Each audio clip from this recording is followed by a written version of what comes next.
Bienvenido, bienvenida al taller online de Café Filosófico. Sé que hay gente que me ha transmitido que le gustaría, querrían asistir al taller que impartimos por la mañana los martes, pero que les es imposible por motivos personales y de trabajo. Entonces yo he pensado que los temas, la breve introducción que doy yo siempre antes de abrir los debates en el taller, pues comentarla aquí, no dejarla grabar, dejar constancia a través de una grabación, a través de esta grabación, y que la gente que por el motivo que sea y que no pueda asistir a los talleres, pues bueno, tengan este contenido sobre el que trabajar y reflexionar, ¿no? En el primer taller, recordemos que dimos la Sociedad del Cansancio de Byung Han, y empecé yo el introductorio ubicando el concepto, ¿no? La sociedad del cansancio, ¿no? Se escribe en un sistema de rendimiento. Este se contrapone pues, un poco al sistema disciplinario descrito entre otros pensadores por Foucault, ¿no? En donde se distingue bien entre quienes manejaban el poder y quienes servían a ese poder. Era un sistema contrario al sistema de rendimiento, en el sentido que había un empuje externo donde se distinguía la obediencia debida al poder y que empujaba a la persona, como veremos en el próximo taller de Simon Weil, a hacer, ¿no? Para poder cambiar la situación. En cambio, el sistema de rendimiento es un sistema que se caracteriza por la actividad constante, ¿no? La autoexplotación y la exigencia de que todo surja de mi propia motivación, iniciativa y proyecto personal, ¿no? Nos encontramos pues con un mundo sobresaturado, ¿no? Vivimos en un entorno hiperestimulante, se puede decir así, que está constantemente borbandeando por impulsos y demandas continuas, ¿no? El resultado, pues, es que es un mundo enfermo que puede derivar en una apatía patológica y un agotamiento extremo, ¿no? Tenemos como ejemplo, ¿no? En uno de los capítulos porque el taller se dio en 2 secciones, en la segunda sección, en uno de los capítulos, vimos la figura de Val Levy, que el escribiente, un relato corto del famoso escritor Melville, y muestra como la saturación, que además recomiendo leer, ¿no? Porque en ese relato se muestra como la saturación, ¿no? Desemboca en la incapacidad de actuar, ¿no? En un preferiría no hacerlo, ¿no? Que refleja el colapso del sujeto, ¿no? La respuesta posible hacer frente a este mundo exige recuperar un espacio propio de voz y también de silencio, ¿no? El primer paso para ello es interpretarnos, ¿no? Y transformarnos desde dentro para luego poder interpretar críticamente nuestro entorno, ¿no? Esta resistencia es una negatividad activa, no es una negatividad patológica como en el relato del escribiente, ¿no? No es una impotencia en ese sentido, como en dicho relato, no es mera pasividad tampoco, es la capacidad de decir no a la avalancha de estímulos y de crear intervalos de contemplación, ¿no? Eso es lo que propone el autor en su libro, ¿no?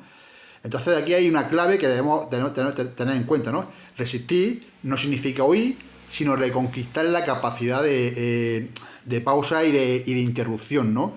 Solo desde esa pausa podemos recuperar esa fuerza crítica, ¿no? Y creativa que la sociedad de rendimiento, esta sociedad de rendimiento nos arrebata, ¿no? Byung Han, en uno de sus capítulos, habla sobre el dopaje y el rendimiento. Para sostener este ritmo de exigencia no creciente, esta autoexplotación, de verdad, yo soy mi propia motivo, yo soy la persona que me motivo, yo soy la persona que tengo que tener iniciativa, mi propia motivación, mi propia iniciativa, mi propio proyecto, ¿no? Se recurre pues, a ciertos dopajes, ¿no? El café, los fármacos, los potenciadores cognitivos, ¿no? Etcétera, ¿no? Es una paradoja que se crea en el sentido de que se busca rendir más incluso cuando ya no se rinde, ¿no? Es como si el cuerpo fuera un coche que tuneamos. Pues, por ejemplo, tenemos un estudiante que toma café y pastillas, ¿no? Para estudiar toda la noche, aunque ya no retenga nada, ¿no? Aquí yo a los compañeros y a las compañeras, bueno, sobre todo a los compañeros, porque no está asistiendo ninguna compañera, espero que esto cambie, les puse el ejemplo del Principito, ¿no? Para combatir todo este sistema, ¿no? El Principito, por ejemplo, hay una nota del Principito que se cuenta que rechaza una pastilla que quita la sed porque él prefiere caminar hacia la fuente, ¿no? es el esfuerzo, es el propio esfuerzo, esto lo veremos también con Simon Weil, el esfuerzo es el que conserva el sentido y la experiencia, ¿no? Entonces,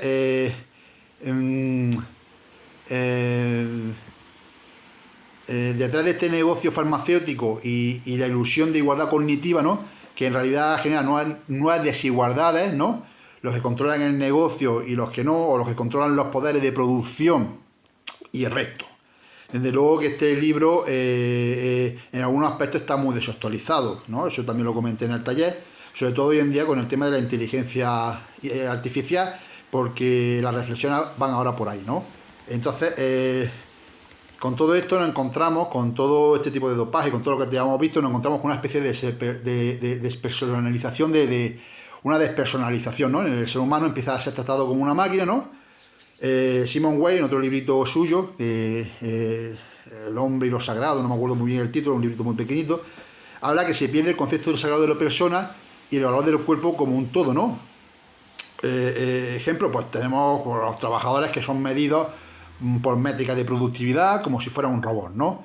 Esto produce un agotamiento y un aislamiento de la persona, ¿no? La sociedad de rendimiento genera un cansancio excesivo, ¿no? El autor habla de un infarto del alma, ¿no? Esto da como consecuencia un aislamiento y una desunión, ¿no? Hoy en día tenemos vecinos que ya no se saludan, comunidades que se fragmentan, ¿no? En peleas, compañeros de trabajo que solo están para lo estrictamente relacionado con el trabajo, ¿no? Ahí fijaros también una especie de malinterpretación de Nietzsche en el pensamiento, ¿no? Que dice que tras la muerte de Dios ya no nos cuidamos mutuamente, sino que caemos en la gestión individualista, ¿no? Del bienestar. A mí una persona me suelta una barbaridad, que alguien con un problema de salud mental, ¿no? Debe retirarse y gestionar su propio bienestar y luego volver cuando esté mejor, ¿no? Todo eso es causa de una sociedad de la fe, ¿no? El cansancio no solamente destruye a la comunidad, sino que puede derivar también en violencia, porque rompe los vínculos, ¿no? Rompe los vínculos comunes de las personas.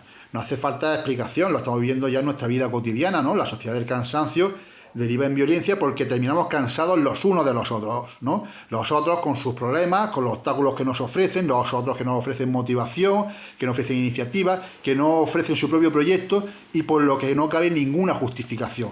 Si no puedes hacer tan eficaz como nosotros el trabajo, pues ya eso por ejemplo me ha pasado a mí, ¿no? Estando en diálisis, pues que se vaya, ¿no? O esas frases tan de moda, ¿no? O el si puedes, quieres, o tu voluntad está por encima, etcétera, ¿no? El cansancio el autor, contraponiendo este tipo de cansancio, habla del cansancio de Hankett. Hankett, premio Nobel de Literatura de 2019, también escribió un libro, así como también algo parecido a la Sociedad del Cansancio, no me acuerdo del título, de buscarlo. Habla de un cansancio que no es agotamiento, ¿no? Un agotamiento en el sentido que no nos deja sol y vacío, ¿no? Como el cansancio del rendimiento, ¿no? Habla de otro tipo de cansancio, un cansancio sereno y compartido, ¿no? Hankett lo llama el cansancio clarividente, porque en lugar de encerrarnos, ¿no? Nos abre al mundo. Cuando dejamos de correr y de producir, por ejemplo, aparece como una atención distinta. Vemos cosas que antes pasaban desapercibidas, ¿no? Y sentimos un entorno con mucha más calma. Es un cansancio el que nos habla Hankett y que Han utiliza como referencia, que une en vez de separar, ¿no? No estás cansado de ti, sino estás cansado para ti. Es un cansancio que se comparte y que crea comunidad. En ese sentido, Hankett dice que este cansancio tiene algo de religión inmanente, ¿no? Porque nos reúne sin necesidad de parentesco, solo por la vecindad y la mera cordialidad, ¿no? Pues tenemos ejemplos sencillos de personas que descansan juntas en silencio y sienten unión sin necesidad de hablar, personas que al parar después de un día duro descubren detalles del paisaje o del momento que antes no veían, vecinos que comparten un rato de calma en la plaza sin producir nada, pero sintiéndose parte de algo en común, ¿no? Esta alternativa al cansancio de la sociedad de rendimiento, que crea separación, fractura y violencia, ¿no? Es el cansancio reconciliador, ¿no? Hanke, ya hemos dicho que es un escritor premio Nobel de Literatura, un escritor austríaco, ¿no? Propone en este sentido un cansancio distinto al productivo, ¿no? Un cansancio sereno, ¿no? Que une en lugar como ya he dicho, que une en lugar de separar. Él lo llama menos yo, y esto significa que dejo de estar centrado en mí y me abro al otro. Tenemos, pues, yo que sé, un ejemplo, después de una jornada intensa, ¿no? Dos personas, como he dicho antes, se sientan juntas en silencio, no hablan, pero se sienten esa unión y confianza, ¿no? Entonces encontramos una diferencia clara entre el cansancio del yo, ¿no? Que produce el cansancio del asociado al rendimiento, que produce aislamiento, encerrarse en la propia fatiga, ¿no? Igual que cuando alguien se encierra en su habitación sin querer ver a nadie. Y este cansancio profundo del que habla Hanke, que abre al mundo, que genera cercanía, ¿no? Como descansar en grupo tras un trabajo duro y sentir que hay una experiencia compartida, ¿no? Que une, ¿no? Entonces, en este sentido, el cansancio clarividente de Hanke, que toma Hunt, no es quedarse dormido ni apagarse, ni mucho menos, ¿no? Sino un cansancio que abre los ojos de otra manera, ¿no? Nos permite ver lo verdadero, lo duradero, lo sencillo con mucha más atención, ¿no? Hanke pone el ejemplo de la imagen de las manos, ¿no?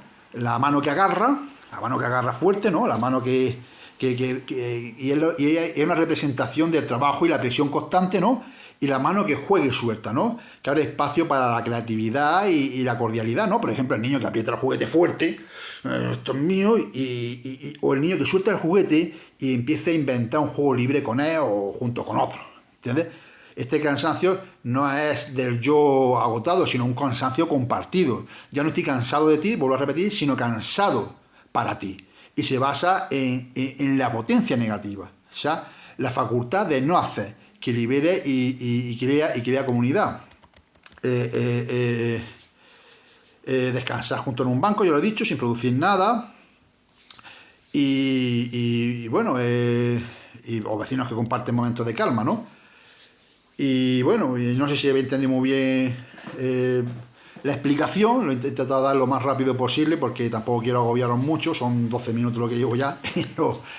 Y nada, venga, luego os mando otro sello esto a mí. Un abrazo muy grande.